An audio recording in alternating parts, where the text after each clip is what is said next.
peoples. They rose to power with the hopes of millions on their shoulders. They were once celebrated as heroes, symbols of freedom, revolution, and change. But in the end, their stories took a dark and tragic turn. What went so wrong? How did love turn to betrayal, bullets, or bitter disappointment? This is the story of four of Africa's most loved presidents and their tragic endings. Muhammadu Buhari. Muhammadu Buhari was once the most loved political figure Nigeria had ever seen, revered by millions, especially in the north, where he was idolized as a symbol of discipline, honesty, and hope. A strict military man, Buhari rose through the ranks of the Nigerian army, gaining fame for his no-nonsense attitude and reputation for fighting corruption head-on. In December 1983, as a major general, he overthrew the civilian government of President Shehu Shagari in a coup, promising to cleanse Nigeria of the corruption and indiscipline that had crippled it. His military regime was tough, sometimes ruthless. Politicians and officials accused of looting public funds were jailed, and his war against indiscipline became legendary.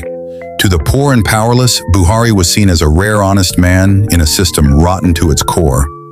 After he was overthrown in 1985 by another group of generals, Buhari faded into the background, living quietly but never far from the minds of Nigerians who longed for a leader with clean hands. When democracy returned, Buhari transformed from military ruler to civilian politician, running for president again and again, each loss only making his followers more determined to see him return.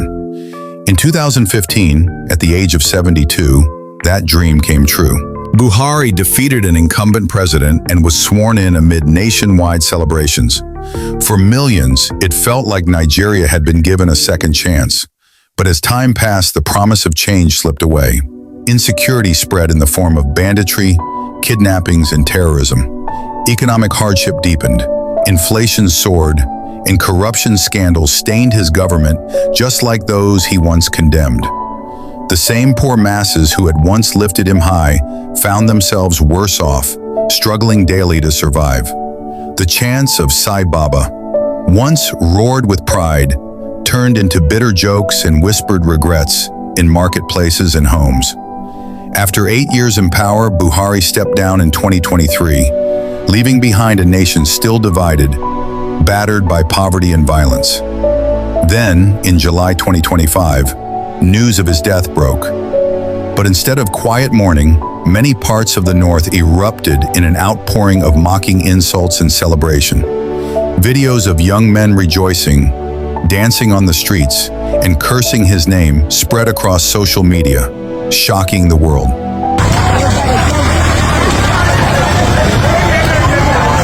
For a man once idolized to the point of worship, it was a final humiliation that few could have imagined. But Buhari was not the only leader whose promise turned to heartbreak. Decades before Buhari's final days, another leader, even younger and braver, tried to rewrite his country's destiny with courage alone. His name was Thomas Sankara. After being appointed prime minister in 1983, disputes with the sitting government resulted in Sankara's eventual imprisonment. While he was under house arrest, a group of revolutionaries seized power on his behalf in a popularly supported coup later that year. At the age of 33, Sankara became the president of the Republic of Upper Volta and launched an unprecedented series of social, ecological, and economic reforms. In 1984, Sankara oversaw the renaming of the country as Burkina Faso, meaning Land of the Upright People, and personally wrote its national anthem.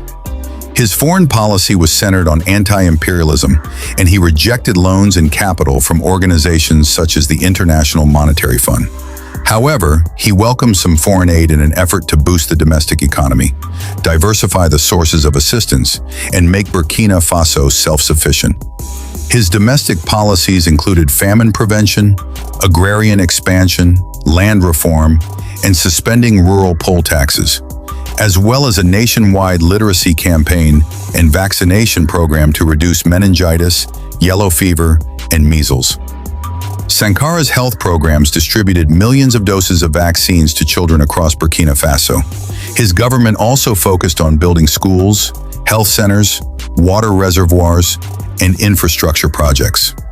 He combated desertification of the Sahel by planting more than 10 million trees. Socially, his government enforced the prohibition of female circumcision, forced marriages, and polygamy. Sankara reinforced his populist image by ordering the sale of luxury vehicles and properties owned by the government in order to reduce costs.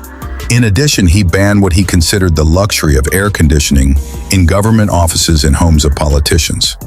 He established Cuban-inspired committees for the defense of the revolution to serve as a new foundation of society and promote popular mobilization. Sankara's revolutionary programs and reforms for African self-reliance made him an icon to many of Africa's poverty-stricken nations, and the president remained popular with a substantial majority of his country's citizens, as well as those outside Burkina Faso. Some of his policies alienated elements of the former ruling class, including tribal leaders, and the governments of France and its ally, the Ivory Coast. On 15 October 1987, Sankara was assassinated by troops led by Blaise Compaoré, who assumed leadership of the country shortly thereafter. Compaoré retained power until the 2014 Burkina Faso uprising. In 2021, he was formally charged with and found guilty for the murder of Sankara by a military tribunal. Burkina Faso's former president, Blaise Compaoré, has been sentenced to life imprisonment for complicity in the 1987 murder of his predecessor, Thomas Sankara. A military tribunal gave the ruling on Wednesday. Compaoré was charged in absentia along with his former head of security, Hyacinth Kafando, who was also sentenced to life imprisonment. Sankara's revolution was buried in silence, but across the desert, another ruler's downfall echoed through cities, markets, and screens, leaving behind images no one would ever forget. Muammar Gaddafi. Muammar Gaddafi assumed power in Libya at the age of 27 in 1969. Gaddafi became an Arab nationalist while at school in Saba, later enrolling in the Royal Military Academy, Benghazi. Within the military, he founded a revolutionary group which deposed the Western-backed Sunusi monarchy of Idris in a 1969 coup. Having taken power, Gaddafi converted Libya into a republic governed by his Revolutionary Command Council. Ruling by decree, he deported Libya's Italian population and ejected its Western military bases. Strengthening ties to Arab nationalist governments, particularly Gamal Abdel Nasser's Egypt, unsuccessfully advocated pan-Arab political union. An Islamic modernist, he introduced Sharia as the basis for the legal system and promoted Islamic socialism. He nationalized the oil industry and used the increasing state revenues to bolster the military, fund foreign revolutionaries, and implement social programs emphasizing house building, healthcare, and education projects. However, Gaddafi was overthrown and killed by rebel forces in 2011. Amid the 2011 Arab Spring, protests against widespread corruption and unemployment broke out in eastern Libya. The situation descended into civil war, in which NATO intervened militarily on the side of the anti-Gaddafist National Transitional Council. He retreated to Sirte, only to be captured, tortured, and killed by NTC militants. The events were filmed on a mobile phone.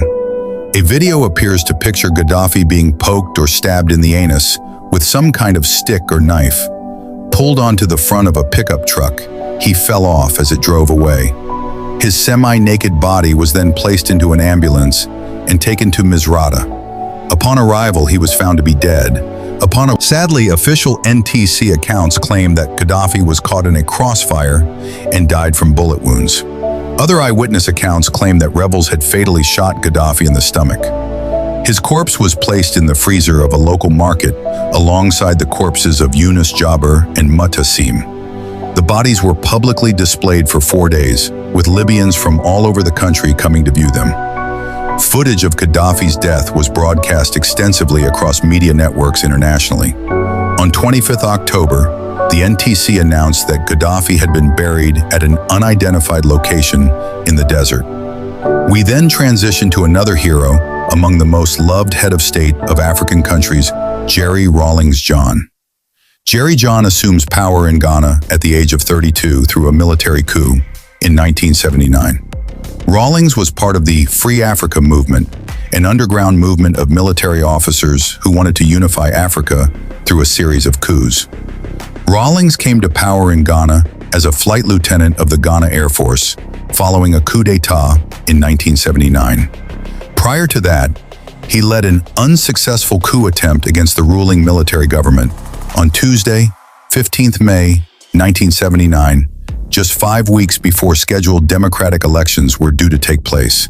After handing power over to a civilian government, he overthrew the democratically elected government through a military coup on Thursday, 31st of December 1981, as the chairman of the Provisional National Defense Council, PNDC.